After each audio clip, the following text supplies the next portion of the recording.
Hello नमस्कार दोस्तों, आइए आज हम लोग देखते हैं प्रतिशत का क्वेश्चन जो कि आपके आगामी एग्जाम जो है एसएससी जीडी और ग्रुप डी इसमें निश्चित रूप से इससे क्वेश्चन रहता है। यहाँ पे हमको क्वेश्चन कहा है एक में किसी संख्या का 16% 48 है तो वह संख्या ज्ञात करना है। मतलब संख्या ज्ञात करना है, कौन सा संख्या है जिसका 16% जो है 48 के बराबर, तो वह संख्या ज्ञात करने के लिए हमको कैसे ज्ञात करना होगा। यहाँ पे 16% बराबर हमको दे दिया है 48 है, लेकिन हमको संख्या मालूम नहीं है। तो यहाँ से हम 1% का वैल्यू निकाल सकते हैं। इसको काटेंगे तो 1% बराबर हमको मालूम चल जाएगा कि 3 होता है, 16 या 48। तो यहाँ से वह संख्या हम पता कर सकते हैं। जैसे 100% का वैल्यू निकालेंगे तो यहाँ पे 300 हो जाएगा वह संख्या। और यह संख्या जो 300 होगा इसको प्रूव कैसे करेंगे, तो यहाँ पे ये संख्या आ गया और इसका जो है हम 300 का 16% निकाल के देखेंगे और 48 आता है कि नहीं। अगर आ गया तो सही है। यहाँ पे देखिए 16% हम निकालें तो 16 लिखेंगे। अब प्रतिशत जो है प्रतिशत के बदला बटा में 100 देंगे। ये 2 जीरो से 2 जीरो कट जाएगा और 16 तिया 48। देखिए वह संख्या 300 ही है जिसका 16% 48 है। लेकिन हमको क्वेश्चन में क्या पूछा है, संख्या ज्ञात करना है, तो संख्या वह 300 होगा। अब आते हैं अगले क्वेश्चन में। अब देखिए यहाँ पे अगला क्वेश्चन जो है दूसरा, इसमें हमसे पूछा है कि किसी संख्या का 17% जो है 68 है, मतलब 68 है, तो वह संख्या ज्ञात करना है। मतलब संख्या हमको मालूम नहीं है लेकिन इतना मालूम है कि उसका 17% जो है सो 68 है। तो वह संख्या कैसे ज्ञात करेंगे, तो यहाँ 17% बराबर हमको 68 दे दिया है, ठीक है। तो यहाँ से हम 1% का वैल्यू जब निकालेंगे तो 1% बराबर 17 चौका 68 तो 4 हो जाएगा। तो यहाँ से 100% का वैल्यू निकाल लेंगे और वही आपका संख्या हो जाएगा। तो 100% का वैल्यू जब इधर 100 से गुना करेंगे तो कितना होगा, 400। तो वह संख्या कितना होगा, 400 हो जाएगा। अगर हमको प्रूव करना है कि उस संख्या का ये जो 400 है, 400 का 17% 68 है कि नहीं, तो उसको हम प्रूव भी कर सकते हैं। जैसे यहाँ पे 400 और उसका 17%, तो 17 और प्रतिशत के बदला बटा में 100। अब इसको जब काटेंगे तो 17 चौका 68। देखिए इसका 400 का 17% कितना आया, 68। तो इस तरह से मेरा क्वेश्चन भी प्रूव हो गया और संख्या भी निकल गया यहाँ पे, ठीक है। अब देखिए यहाँ पे अगला क्वेश्चन है। यहाँ पे दिया है किसी संख्या का 12% 72 है, तो उस संख्या का 44% मात्र यहाँ पे निकालना है। यहाँ पे 100% नहीं निकालना है, इसको ध्यान रखना है। ये क्वेश्चन जो है बिल्कुल अलग है। जैसे कि यहाँ पे हमको दिया है 12% जो है 72 है, तो यहाँ से हम 1% बराबर निकाल सकते हैं। तो 1% बराबर हो जाएगा 12 छक 72, तो 6 हो जाएगा। यहाँ पे हम 100 नहीं निकालेंगे, संख्या तो 6 हो जाएगा, 600 हो जाएगा निकालेंगे तो। लेकिन यहाँ पे हमसे पूछा कितना है, मात्र 44%। तो यहाँ पे 44% निकालेंगे तो 6 गुना इधर 44 से गुना करना होगा। तो 44% बराबर कितना आ जाएगा, 44% बराबर हो जाएगा 6 से जब गुना करेंगे तो 264 हो जाएगा और ये आपका आंसर हो जाएगा, ठीक है। अगर संख्या निकालना रहता तो देखिए यहाँ पे जैसे कि 1% बराबर 6 है, तो यहाँ पे 100% बराबर कितना हो जाएगा, 600 हो जाएगा। तो 6% 100 बराबर हो जाएगा 6%, 100% बराबर हो जाएगा 600। यहाँ से अगर हम निकालना चाहेंगे तो 600 का हम 44% निकाले हैं ना 264, और इसको निकाल के हम प्रूफ भी कर सकते हैं। जैसे 44/100 दे देंगे। जब इसको काटेंगे तो देखिए 6 चौक 24 के 4 हासिल 2, उसके बाद 6 चौक 24 है 2 26, देखिए 264 आ गया ना। तो 44% निकाल लिए तो कितना आया, 264, ठीक है। अब आते हैं अगले क्वेश्चन में।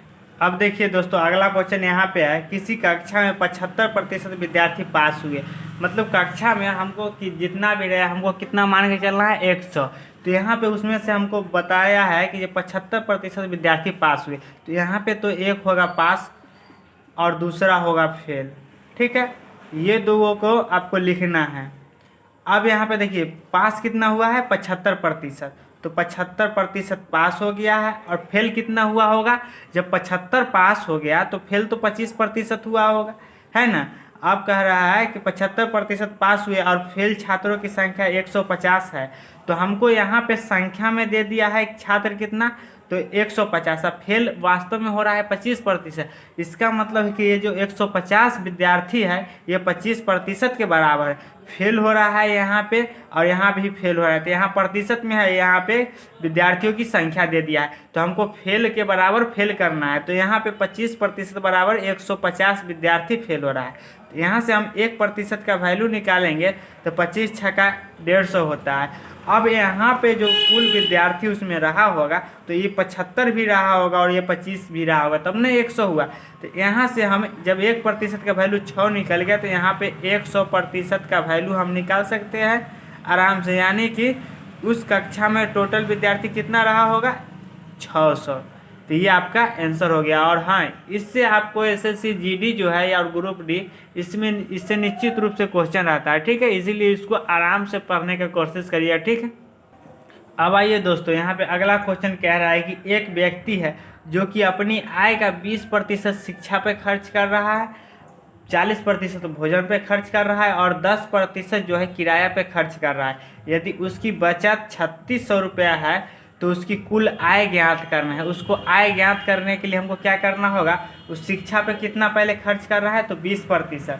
तो शिक्षा पर कर रहा है 20% खर्च। उसके बाद भोजन पर कर रहा है 40%, तो भोजन पर कर रहा है 40% खर्च। उसके बाद 10% जो है किराया पर, तो किराया पर कर रहा है 10% खर्च। अब देखिए वो खर्च जो ये पूरा खर्च हो गया, वो खर्च कर कितना प्रतिशत रहा है, तो 20 और 40 60 और 10 70% खर्च कर रहा है, ठीक है। तो यहाँ जो 70% खर्च कर रहा है तो बचा कितना रहा होगा, 30%। कोई भी वैल्यू हम 100 पर लेते हैं तो यहाँ पे 70% खर्च करता है तो बचा कितना रहा, ये बचत है 30%। तो यहाँ पे खर्च करने पर यदि उसकी बचत 3600 रुपया है, यहाँ पे हमको बचत लाना पड़ेगा आपको निकाल करके। तो यहाँ पे 30% बचत कर रहा है, यहाँ पे दिया कितना है 3600 रुपया बचा रहा है। तो 3600 बचा रहा है तो यहाँ से हमको 1% का वैल्यू निकल जाएगा, 1% का वैल्यू हो जाएगा 120, ठीक है। तो 1% का वैल्यू 120। अब जो है उसकी आय निकलना है, तो आय में क्या ये 70% भी शामिल होगा और ये 30% भी शामिल होगा, तब नहीं आय जो है जिसमें से 70% खर्च कर रहा है 30% बचा रहा है, तो टोटल तो 100% होगा। और 100% का वैल्यू कितना होगा, जब इधर 1% बराबर 100 है 20 है, तो यहाँ पे 100% इधर से 2 जीरो यहाँ पे बैठ जाएगा। इसका मतलब उसका कुल आय क्या होगा, कुल आय बराबर 12,000 रुपया। ये आपका आंसर हो गया, ठीक है। अब आते हैं अगले क्वेश्चन में। यहाँ पे देखिए दोस्तों, अगला क्वेश्चन है कि किसी परीक्षा में उत्तीर्ण होने के लिए 40% अंक लाना अनिवार्य है। मतलब उत्तीर्ण मतलब पास होने के लिए कितना नंबर अनिवार्य है, तो 40%।